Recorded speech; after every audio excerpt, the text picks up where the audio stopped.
Thank you both. Now, for the next month, hundreds of thousands of people will head to Scotland for the world-famous Edinburgh Fringe Festival. This year, the Deaf and Hearing Ensemble are appearing. They'll be premiering their exciting new show. It's called People of the Eye. We joined the group in rehearsals to find out more. Let's take a look.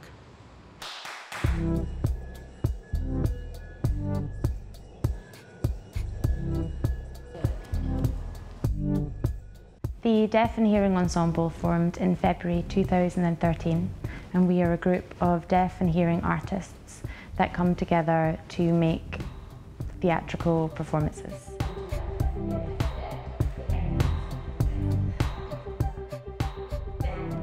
The philosophy is to create equality within our company, to make sure everything is accessible.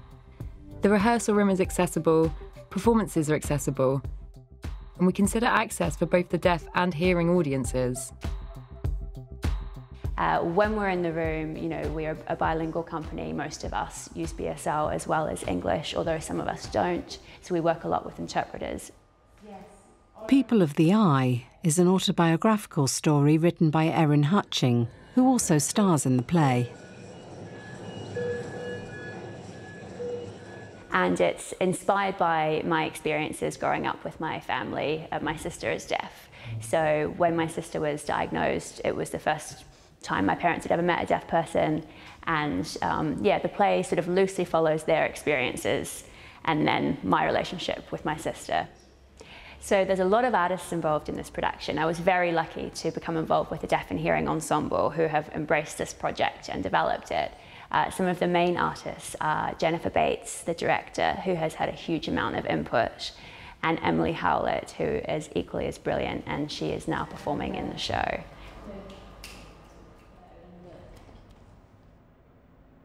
When I was first asked to be involved in the play, I thought, fine. I asked which character I'd be playing. I was told I'd be playing a deaf sister, and I was, okay, fine. But when I arrived at rehearsals, I realised this story was Erin's family, and I had to portray her sister. I was filled with apprehension, because Erin does have a real sister, and this comes with a huge responsibility. I'd play her sister and show this on stage. This is a huge responsibility, and I was daunted, but now I'm really enjoying it. The role of Erin's sister was initially played by Sophie Stone, who has starred in major productions such as Casualty and Doctor Who. Sophie is one of the lead members of the ensemble, and she came along when it was just a seed of an idea with a little bit of a script written, and she and I developed it together.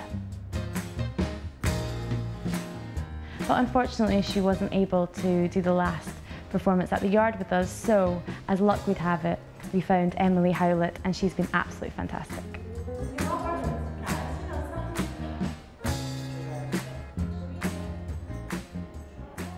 Sophie is a wonderful and brilliant actor and person that I really admire.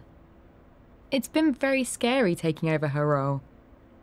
It's a big responsibility to match her, but I think I can.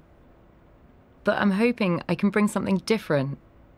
She has her way, and I have mine, and I hope I can bring something different and do it my way, hopefully.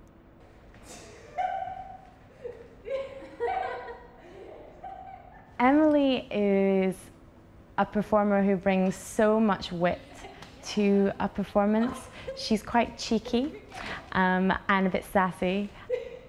Emilie Howlett is brilliant. I mean, stepping into Sophie Stone's shoes is never going to be easy, and she has managed it with aplomb. Like, she's brought such a different energy, and it's been so great to have had both of their points of view. And then look back. So today we've decided on we're doing a lot of physical movement work today because we have Jen, our choreographer, with us today. So that's a big focus on the hearing test scene, where we see the two sisters taking part in a hearing test.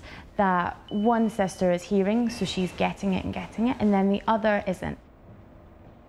So the scene starts with the two girls on stage, and they raise their hands when they hear a sound. It's based on an actual hearing test. Most deaf people know about those. You know, press the button when you hear the sound, put your hand up when you hear a noise and all that. But we've been creative and put a little twist on that, incorporating movement and kind of turning it into a computer game.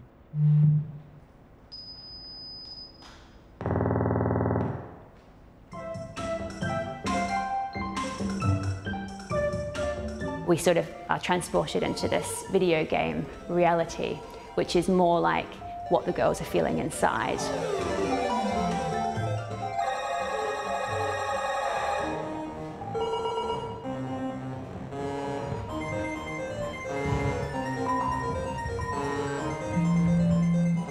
It quickly becomes apparent that one of the sisters is having a lot more trouble with it than the other sister. So, you know, one of them is achieving and jumping and getting everything, and the other one is finding it very difficult.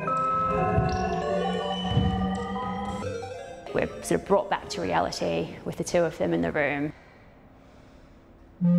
Emilie's character puts her hand up when there is no sound, and my character tells her, no, don't put your hand up, you know, which is something that I would have done a lot.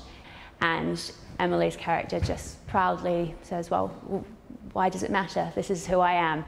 Keeps her hand up, and then I decide, you know what, I'm with you, and I put my hand up as well.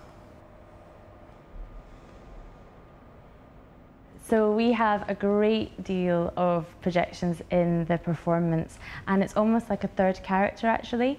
It began from discussions about how to make our work accessible. Of course, if we are a group of deaf and hearing artists, we want to make work for deaf and hearing audiences equally, so everyone has a shared experience. The projections are really important for lots of reasons. The acting has to tie in with what's seen visually, along with the subtitles as well. It creates a mood, and it's crucial for timing and positions. It's important to know where you are, so the projections help with that. They're fantastic visually, created by Sam Dorr. He did a great job. He certainly knows what he's doing. They wanted to create an 80s feel, which was fine, as I grew up in the 80s, so for me that was perfect. We explored colours, the design of the computer games, the clothes, as well as the character fonts, and then we incorporated this into each of the different slides and videos.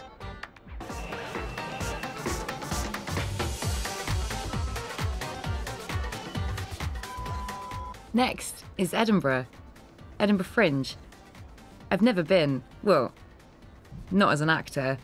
I've been before as a visitor, so I'm really excited about that.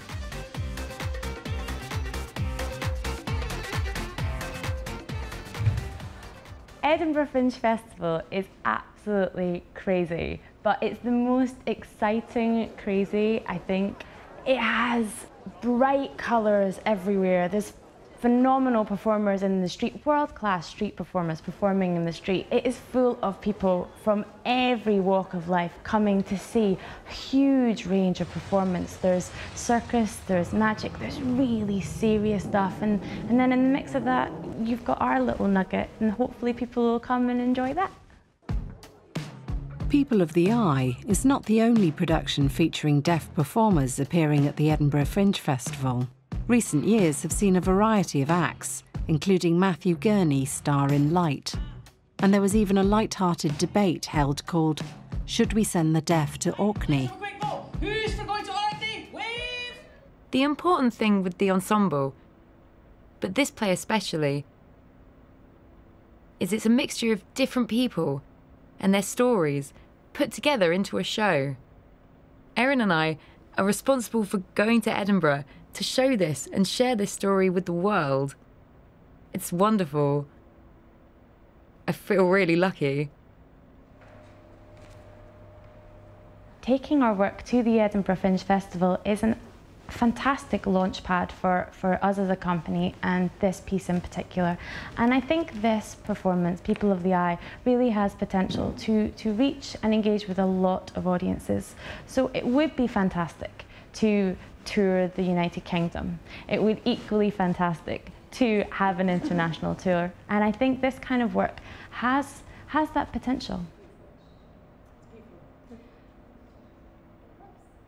I hope when we get to the Fringe, our performance goes well, we get good audiences, and the audience engage with it and go away thinking about it. I even hope we get some good reviews. And for myself, I think the story is really important. It has a message that we're passing on to inform people, and so people know this is real life. This is our story that's being told. This is what the show is.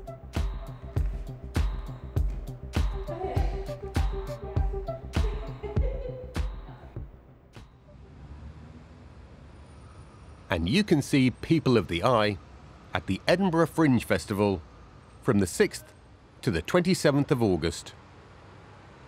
Don't miss it. That's all for now. We're back again on Wednesday the 7th of September at 8 o'clock in the morning on BBC Two. See you then.